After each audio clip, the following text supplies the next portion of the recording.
Hey, what's up, everybody? It's just Charleston, and welcome you guys to another episode of the Dreamerspro Show, where we cover everything from sports, hot topics, classic debates, entertainment, and where we give you guys a fresh perspective on things and how we see them. And today we have a pretty interesting episode for you guys you want to stick around for. It's just going to spark a lot of debate on the channel. But before that, make sure you're going to like the video and subscribe to the channel. Now, about a year or so ago, Shannon Sharpe came out, and he said that Kobe Bryant is not a top 5 player of all time, or cannot be a top 5 player of all time.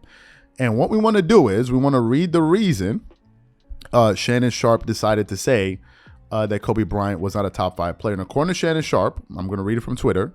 Shannon Sharpe says Kobe Bryant is not a top 5 player of all time. In the history of sports, I don't know if we ever had a guy ranked top 5 with only one MVP. One, and by MVP, he's talking about regular season MVP.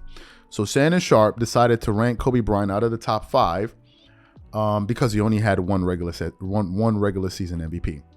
But then turned around and ranked LeBron James as the GOAT ahead of Michael Jordan, although he has less regular season MVPs than Michael Jordan and Kareem Abdul-Jabbar.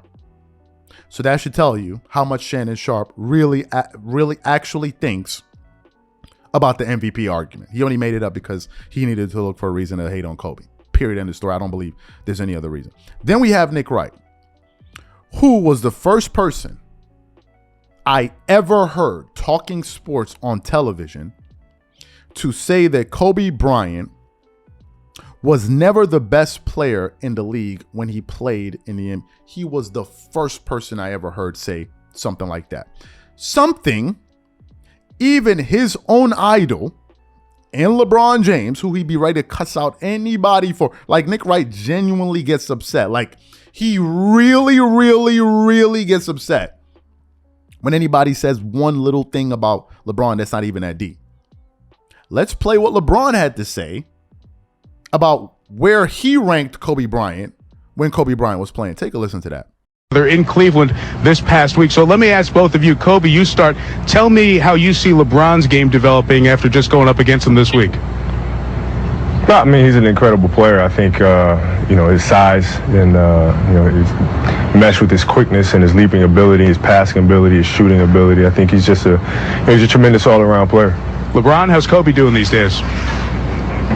Well, like I've been quoted in the past, and I will continue to be quoted, I think he's the best player in our league right now. What he's able to do offensively and defensively is unbelievable. And I look up to a guy like Kobe Bryant just because of what he's able to do every night he goes out on the basketball court. So once again, I'm quoting again saying that Kobe Bryant is the best player in our league. Who's the best player in the NBA? Kobe Bryant. Better than you? I would have to say right now. He's a really good player. Individually, he has some of the best skills that the NBA has ever seen in history. He's shown year after year after year why he continues to be one of the best players in our league. So what I think I'm going to do is, I think the safe bet, if I had to bet, I'm going to bet my money on what LeBron just said. I'm going to go with LeBron on this. I'm going to take LeBron's word over Nick's word, even over your words, because some people say, well, nah, LeBron was young. Nah, LeBron was drunk when he said that. He ain't really mean. Nah, that's what LeBron said, right? Which flies in the face of Nick Wright saying that Kobe Bryant was never the best player in the NBA when he played. Now, back to the argument. If you listen to Shannon Sharpe and Nick Wright talk, they talk about Kobe as if he's not on the level of LeBron, or like as if it would be ridiculous to have Kobe Bryant as a top 5 player of all time. And I have Kobe Bryant in my top 3. Whoever disagrees can kick the biggest rock you can find. Go walk down the street and look for a side of a building and kick that whatever with all your might. Because if you got the courage to tell me this cat is top 3, top 5, and I'm supposed to take that on the chin and eat that, and then I say my own and you're like, no, you disrespectful. Nah, you can go kick rocks, bro. You can go kick the biggest rock you can find. So that's the first thing. But after watching the new 2008 Olympic Redeem Team trailer from Netflix, when they say Kobe Bryant was not a top player and all of that stuff, not on LeBron's level, I got a totally different impression from listening to the players and the coaches. As a matter of fact, Coach K he said in the trailer, he said that I had a lot of concerns. That's why we recruited Kobe Bryant.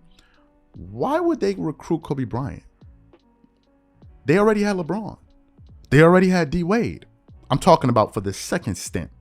Not the first stint when they just came in the NBA. I'm talking about the second stint when LeBron had been in the NBA for what, 5 to 6 seasons by that time.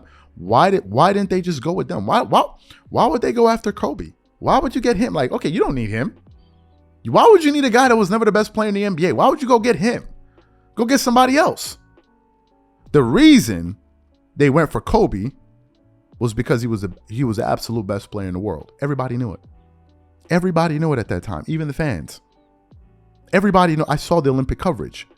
He was one they were always interviewing for everything because they were like, okay, this is the best player representing this country. We're going to interview him. We're going to ask him all the questions. Everybody knew this. And I'm guessing that this documentary is going to expose a lot of the lies that have been told about Kobe Bryant. What their opinions, these people, what their opinions about Kobe Bryant can't change is the reality. Whatever you think about Kobe doesn't matter in the face of what actually happens. And let me get to something right here that I'm sure be getting under a lot of you cats' skin about Kobe. I'm sure it hurts your heart and it hurts your soul to see Michael Jordan give Kobe Bryant that type of love that your man never got. I'm sure that really, really hurts some of you cats. I'm sure it's one of the reasons you guys even decide to hate on Jordan. Y'all like, why he giving Kobe all of this love? Why he not giving our man all of this? Why he giving it to him? Let me tell you something about Michael Jordan that we all know. If Kobe Bryant was not the man and not as good as some of you cats make him out to be, why would Jordan associate himself with Kobe? The one thing we know about Michael Jordan is he rarely does anything for anybody, meaning that he just doesn't associate himself with just for anybody. He doesn't do things for money. He's already a billionaire.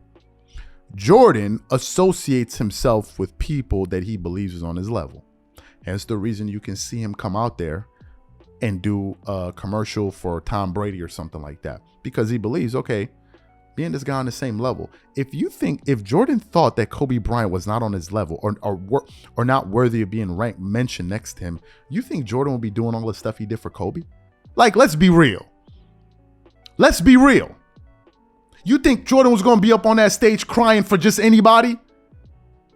And I'm sure it hurts your heart. And I'm sure that plays a major part in a lot of the vitriol and venom you guys be spitting at Kobe. Let's get to that part. What about that part that nobody wants to talk about? Here's what we want to say in closing. Us Kobe fans and other NBA fans, we see straight through you. We see through the comments. We see through the sarcastic remarks, the LOLs. We see you coming in the comment section, leaving a comment with it's like a signal. Okay, who else is going to agree with me? We see you.